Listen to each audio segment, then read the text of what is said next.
जिंदगी अपने आप के अंदर ही धूप छांव सब है। कभी जिंदगी में दुख की धूप आती है, कभी सुख की छाया आती है। जिंदगी बहुत नाच नचाती है। अगर समय अच्छी तरह से सुखपूर्वक बीत जाता है तो जिंदगी बहुत ही अच्छी लगती है। पर अगर जीवन सुखपूर्वक नहीं बीतता है तो बहुत दुख होता है और तकलीफ होती है। और कभी कभी हमारे बहुत विश्वासु, जिनके ऊपर हम बहुत विश्वास करते हैं, वही लोग अगर हमको धोखा दे जाते हैं और तो जिंदगी एक बोझ लगने लगती है। जिंदगी जियो तो ऐसे जियो कि पुरस्कार लगे, ना कि ऐसे ही बोझ लगे। इसके लिए अपने आप में हिम्मत और हौसले की ज़रूरत होती है। कोई भी परेशानी आए तो उसका डटकर मुकाबला करके उसमें से निकलने की, अपने आप में विश्वास से किसी से कम नहीं मानकर चलने का और अपने स्वाभिमान को किसी को चोट नहीं पहुंचाने देने का बहुत ही ज़रूरी है। जिंदगी के उतार चढ़ाव में अपने हौसले और हिम्मत को हमेशा बनाए रखना बहुत ज़रूरी है। इस पर स्वचरित कहानी, जो शायद आजकल घर घर की कहानी बन गई है। शांता देवी अपनी बहुत अच्छी नौकरी से रिटायर हुई थी।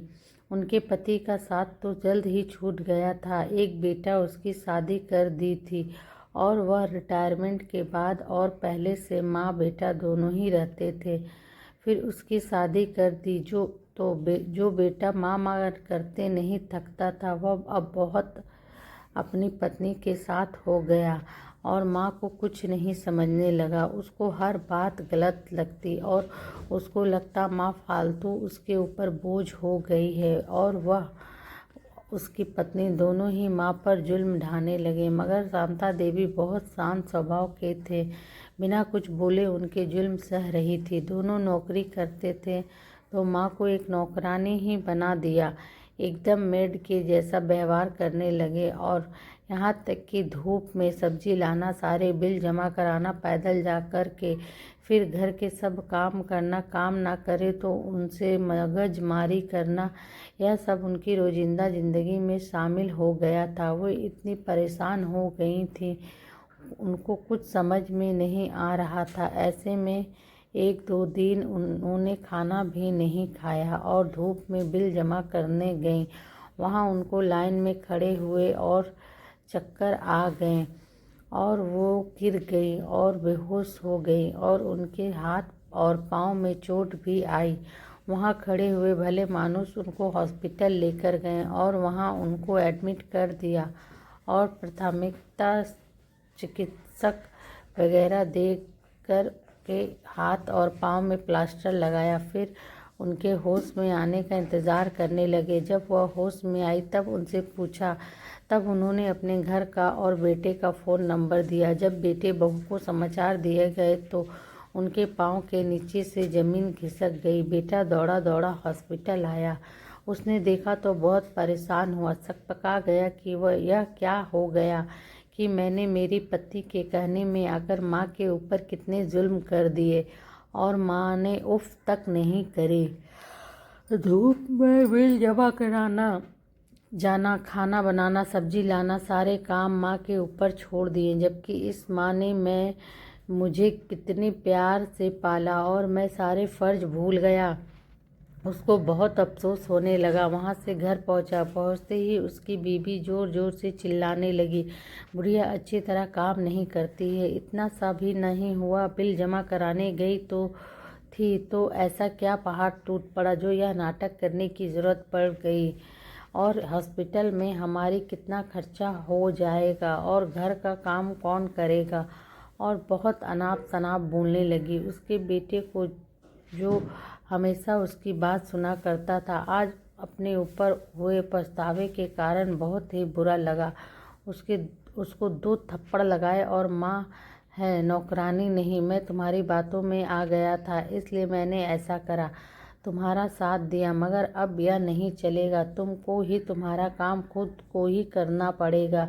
यह सर्वेंट रखो और बिल सब ऑनलाइन जमा कराओ। मैं यह चाहता हूँ कि माँ जब घर आए तो तुम ही खूब सेवा करो। और छुट्टी लेकर के घर पर रहो। उसकी बीवी यह सब सुन के बहुत सकपका गई और बहुत गुस्सा हुई और बहुत भला बुरा बोलने लगी। गुस्से से दनदनाती हुई हॉस्पिटल पहुंची। वहां पर शांता देवी को देखने उनके फ्रेंड्स और रिश्तेदार आई हुई थी।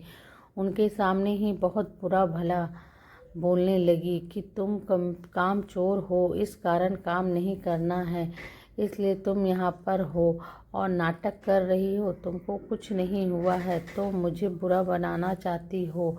बहुत कुछ भला बुरा बोलने लगी। उसकी फ्रेंड उसका मुंह देखती ही रह गई। उनको लगा शांता देवी ने तो अपने मुंह से कभी अपनी बहू की और बेटी की बुराई नहीं करी। असलियत यह है, जब वह बोल कर के चली गई तब इनकी फ्रेंड्स ने उनको समझाया कि इन लोगों के मन में तुम्हारे लिए बिल्कुल इज्जत नहीं है। घर तो तुम्हारा है, जो तुम उनके नाम पर करना चाह रही थी। इनको बोल दो किराए का मकान लेकर रहें और तुम शांति से अकेले रहो और कुछ काम करो तो मन लगा रहेगा। कुछ समाज सेवा का काम करो। और वे चली गईं। शांता देवी अकेली पड़ी सोच रही थीं, क्या करूं, कैसे ज़िंदगी बसर हो सकती है। सही है ना, मैं तो नौकरानी ही बनकर रह गई हूं। और उन्होंने एक कड़क फैसला लिया। हॉस्पिटल से छुट्टी होके घर गई और बेटे बहू को बुलाकर फैसला सुना दिया। तुम 5 दिन में किराए का मकान ले लो और मेरा मकान खाली करो, और जो ना मकान मिले तो होटल में जाकर रहो, मगर 5वें दिन यह मकान खाली चाहिए। दोनों बहुत रोए, गिड़गिड़ाए, मगर शांति देवी अपने फैसले पर अटल थी। फिर उन्होंने उनको इमोशनली ब्लैकमेल करने की कोशिश करी। लोग क्या कहेंगे, तेरा एक ही बेटा है, तूने उसको भी घर से निकाल दिया, तो कितनी बुरी माँ है। शांता देवी बोली, ना मैंने आज तक किसी को बाहर एक शब्द भी नहीं बोला और तुम्हारे अत्याचार सहन करती रही। मैं कमज़ोर नहीं थी, मगर मैंने सोचा घर की बात है, घर में रहे। मगर तुम्हारी बीवी ने हॉस्पिटल में आकर जो हंगामा करा है, उससे सबको पता लग गया है कि कौन कितना बुरा है। और अब मेरे ऊपर तुम्हारी बातों का कोई असर नहीं होगा। पानी सर से गुजर गया है। तुमको मकान अलग लेना ही पड़ेगा, और अगर व्यवहार अच्छा रहेगा तो महीने में 1-2 बार मिल लेंगे, और नहीं तो तुम्हारे रास्ते और मैं मेरे रास्ते। मुझे जो करना होगा वह करूँगी। 4-5 दिन बाद बेटा बहू होटल में रहने चले गए। फिर उन्होंने कुछ किराए का मकान ले लिया होगा। महीने में 1 आध बार मिले लेते थे।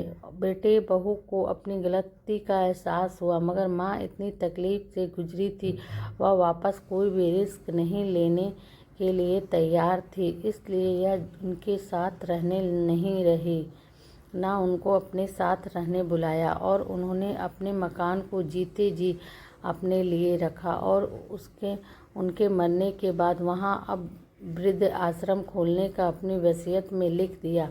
बेटे को खाली थोड़ा कैश मिला, बाकी सब उन्होंने एक ट्रस्ट बनाकर वृद्धाश्रम को देने का फैसला कर लिया। और वे शांति से अपनी इच्छा से अपने सामाजिक कार्य करते हुए अपनी ज़िंदगी सुख शांति से बसर करने लगी। मन में बहुत बार आता था, लोग बेटा बेटा करते हैं, मगर ज़्यादातर घरों में आजकल के बेटे ऐसे ही होते हैं, बहू के आने पर बदल ही जाते हैं। मेरे को तो फिर भी थोड़ी सद बुद्धि मिली, मगर बहुत सारी औरतें, बहुत सारे वृद्ध अपने बेटे बहू के अत्याचार के शिकार हो जाते हैं। इसलिए सबको अपना ध्यान खुद रखना चाहिए, अपना आत्मसम्मान बचा कर रखना चाहिए। आप किसी के निशाने पर ना हों, इसके लिए आपको खुद को जागरूक रहने की ज़रूरत है। कोई आपको नुकसान कैसे पहुंचा सकता है।